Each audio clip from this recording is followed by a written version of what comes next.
The Remarkable devices are gone. I sold them, and honestly, I haven't missed them at all. I totally get that some people really like those devices, but as I previously talked about, they don't work for me. Full stop. I tried, and it just wasn't a match made in heaven.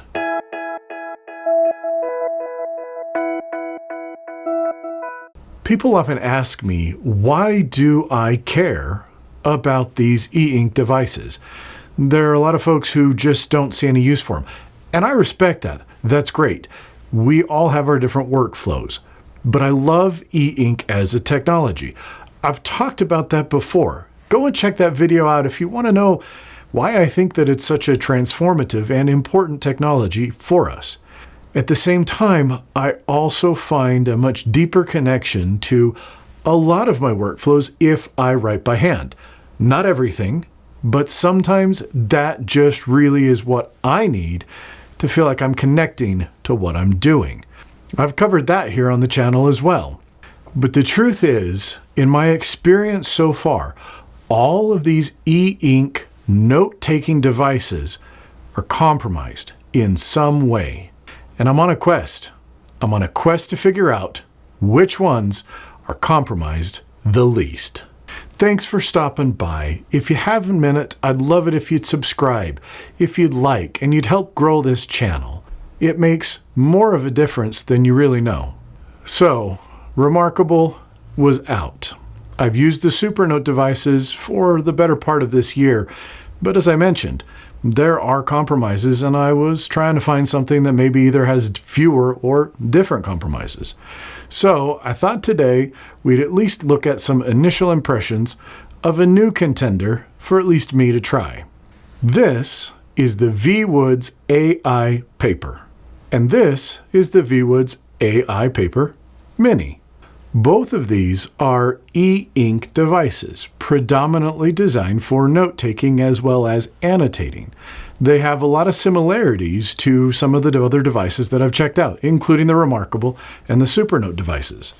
In fact, I'm pretty sure that the screen on the full-size one is the same screen that's being used in the Supernote Manta, at least the e-ink portion, but there are some differences. But I thought we'd take a peek at what are some of my initial impressions with these devices, and then my plan is to use these to really make them, again, a central part of my workflow, like I tried to with Remarkable, for at least the next while, and see what are the compromises for this device. Are they things that I can get over? Are they devices that are worth sticking with? So what are the first impressions? So initially, when you get them, the boxes actually start off with a good feel to them. They're nice boxes, they open up nicely, and the presentation of the device is very pleasant. It doesn't feel cheap, it doesn't feel like some sort of knockoff situation. They feel like premium devices. Most of this video is really going to work best if we just look at the devices. So let's take a peek. Let's walk through kind of what are some of the highlights and maybe look at least some of the initial things that are giving me at least just a little bit of pause. So let's just look at some of those first impressions and what are the devices and even the boxes like. Like I said, you can see the box is really a thoughtful, pleasant experience. Opening things up, you have some additional pen tips. You've got a cable if you need it, and you've got some information about the device in here. Is it fancy? No. But does it work? Absolutely. These are nice boxes, and just, again, you've spent at least a few $100s on this, getting it and having the experience of opening it up, taking it out of the box. It's really nice when that's a good experience as well. And it's pretty much identical between the two devices, both the larger and the smaller. Overall, immediately from the get-go, it feels like a fairly premium experience. You know, I think that for years, people have kind of been chasing, how does Apple do this? Because in my opinion, nobody does the unboxing better than Apple, but a lot of devices have realized the importance of that quality experience.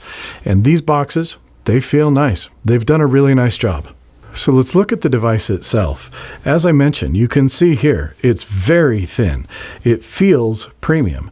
The back feels nice. We've got metal edges. The screen is a very nice screen. And there's that homepage, a homepage that I actually really appreciate. The pen is pretty good. It's a little skinny for me, but that's a personal thing. I like a little bit more to a pen when I'm writing, but they feel good. It's an EMR stylus, so the whole EMR setup is actually one of the things that for me makes these a lot nicer than the Remarkable device.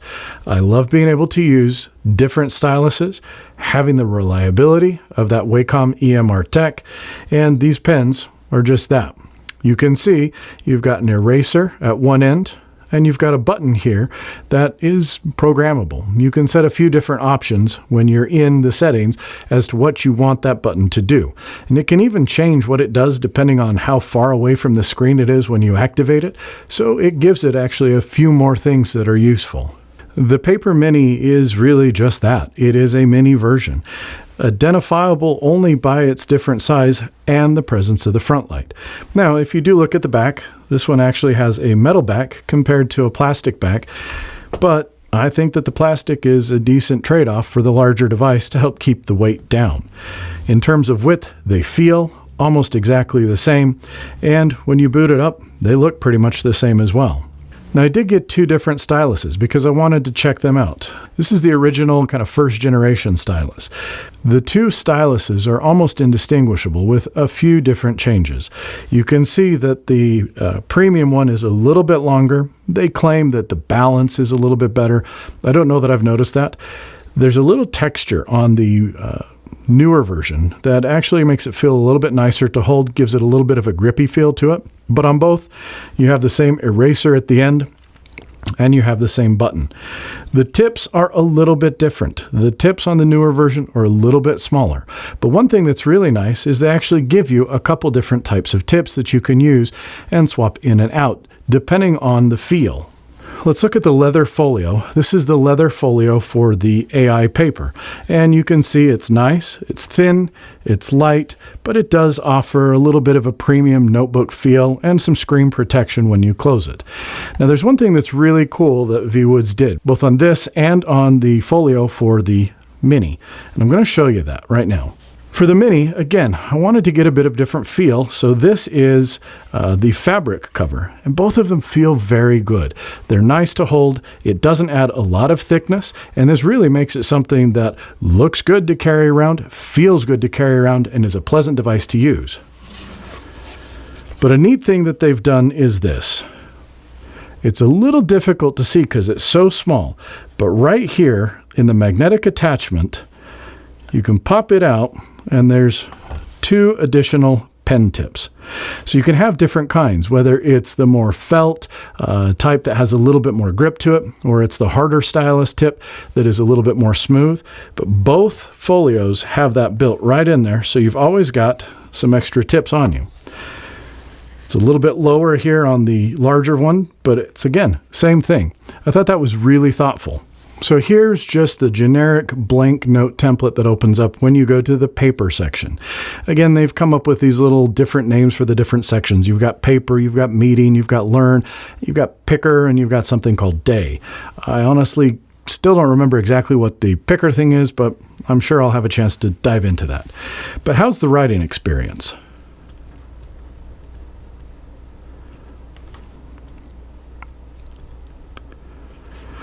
Honestly, the writing experience feels pretty good. I've exchanged out in this pen the harder tip, so it's a little bit more of a smooth feel.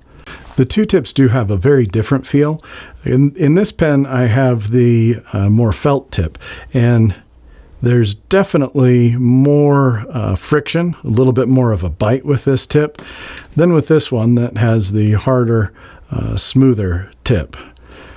But like I said, given that this is using EMR technology, I can use any EMR pen, and this here is one that I use with my Supernote that has a ceramic tip, and the ceramic tip definitely feels different. Now, Viwoods has a ceramic tip stylus, and I'll be getting that soon, but it hasn't come yet. Overall, I think the writing experience is nice. It feels quick, it feels responsive, and it feels smooth. It's a pleasant writing experience, and since this is a handwriting device, that's really the key. Now, as I mentioned, you've got an eraser on the back, which works pretty well and fairly quickly, and you can activate an eraser here and do a little bit more kind of pinpoint erasing, or depending on where you've activated it, it'll actually erase or select. And this gives you options to move things around.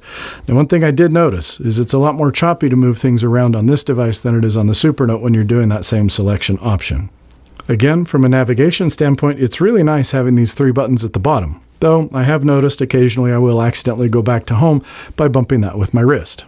The biggest thing I really do like about the Viwoods devices, though, is this sort of home page that you go to. And you can customize this. If you go to the top, hold down, you get different options, including the default, one that just gives you 3 bigger columns, and one that gives you 5. Right now, I've gone with the default, and I have it kind of set at the default selections, because I want to play around with it and I want to see what that's like. As you can see, I don't have a lot of meetings, so fortunately I haven't had to take a lot of notes.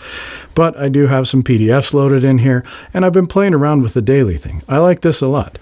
You'll go here and it gives you a calendar with task list, notes that you can put on here, and things that all get then assigned to the day that they're on. I think that this is a really thoughtful way to navigate and to use the device. One thing I'd really wish that they would add and would love to see is if you could do more than just a day. When I do my task planning, I generally like to make a master list for the full week, and then on a daily basis, pull those out, assign those to certain days, and then add in other tasks that have come up. Haven't really been able to figure out how to do that with this yet, but still, this is a really nice setup, and I think a thoughtful way to approach the device. As you can see, there are apps, and there is the Google Play Store. Now, you have to jump through a couple hoops to get the Google Play Store enabled, but it wasn't difficult, and it worked fairly smoothly for me on this device. Now, on the Mini, I haven't been able to get it to work yet. I haven't tried too much, and I'll bet if I reboot the device, it'll work. But when it goes to the web page in Chrome, to which I'm going to authenticate the device, it then keeps kicking me in and wants me to sign in with my email. I'm not going to set up an email account on these because I don't find that useful, but that's been one little issue that I've noticed just with the Mini, and not something that I noticed on the larger device. But really what you'll see here is we've got 2 devices that are very nicely built. They look good, they feel good, and they're pleasant to use. They're pleasant to write on. At least they have been for me. That's a very personal thing, as I've mentioned previously. But right now, I'm enjoying using these, and I look forward to putting them through their paces and really seeing what can I do with some of these other sections as I do have some meetings and as I put some PDFs on here to load. So those are the devices. There's a lot I like about them. Again, the build quality, it feels very good. They're nice, they're thin. It feels like a premium experience. But there's a few things that I'm not so sure I love. And there's one really, really big thing that I don't know if it's actually going to be anything that matters or not. And that is AI. Look, it's right in the name, the Viwoods AI Paper Mini. There's an AI button on the screen. I haven't used the AI features yet. I've only started doing a little bit of handwriting and a few task planning and journaling with these so far, so I haven't had a chance to get into it. The first thing I'll say is these are some older models that are being used. They're not terribly out of date, and some of them are a little bit more up to date, but really your 3 choices are ChatGPT 4.0, Gemini 2.5, and 2 different DeepSeek models. So we're not necessarily running on the most recent models, and you are limited with the models that you can use. I use some of these AI tools pretty much every day, and I find a lot of benefit in using them, but I also, because of how often I use them, find a lot of places where they fall apart, where they fail. I like to use the phrase that I break these AI tools on the regular. I don't know how much these are going to add, and I'll be honest, I'm getting a little tired of AI being shoved into everything, even though I am someone who uses it regularly. So we're really going to need time to see if the AI features of both of these tablets really add to the experience in any meaningful way. I also think that that's going to be something that's fairly personal, as are so many things with these tablets. Not everybody needs or wants that AI, and some people are probably going to find very creative uses for them, things that I may not think of. But we'll report back, and I'll see if I found any use for the AI tools that are included with these devices. Now, I do think it would be remiss of me to not mention a few of the negatives that I've seen so far. Not because I want to be negative, but because, look, if you're going to spend hundreds of dollars on any of these devices, you need to know what you're getting into. I think that's just responsible. Out of the box, the number one complaint I have is there is no sync between the two devices. The Remarkable system synced really nicely. Check out that video and you can see how fast it synced documents, PDFs, templates, everything between the Paper Pro and the Move. It was a very smooth experience. I have both a Supernote Manta and a Supernote Nomad, and the two of those sync fairly well also. Every once in a while, I will admit, I do get some sync conflicts with both of the Supernote devices. However, more often than not, both devices are in sync with each other. For how I use the devices, that's what I want. I want the larger device when I'm sitting down at my desk in my office, and I want the smaller device in my bag with me when I'm on the go. But I want the data across both of them to be the same. So far, that's not the case with the Viwoods devices. Now, in looking at the subreddit and such, it does sound like the company is at least aware that that's something that people want, and that may be coming down the road. But I can never make a recommendation that someone buy something on the promise of future software updates. We just never know if that's going to happen. So that's my one complaint so far. Right now, I'm going to need to use these two devices differently because I won't have syncing across both of them. The backing up works, but it doesn't work great, and you can set that up with whatever of the supported third-party things, whether it's OneDrive or Google Drive or Dropbox. I set it up a little bit ago. I don't remember which one I used, quite honestly. But it's a little bit slow, and it doesn't happen automatically, so you have to remember to do that sync. And that's another thing I'd like to see them update in the future. A couple other things I have noticed, but again, aren't huge deal breakers. With those three buttons on the bottom, I do find myself accidentally going home not infrequently when I'm writing. And that's because there is actually no way in the paper or note-taking mode to switch this into a landscape where you wouldn't accidentally bump those buttons. It's portrait and it's portrait only. In learning mode with PDFs, you can turn it to a landscape orientation. There's no accelerometer, so you kind of have to go in and you have to do that manually.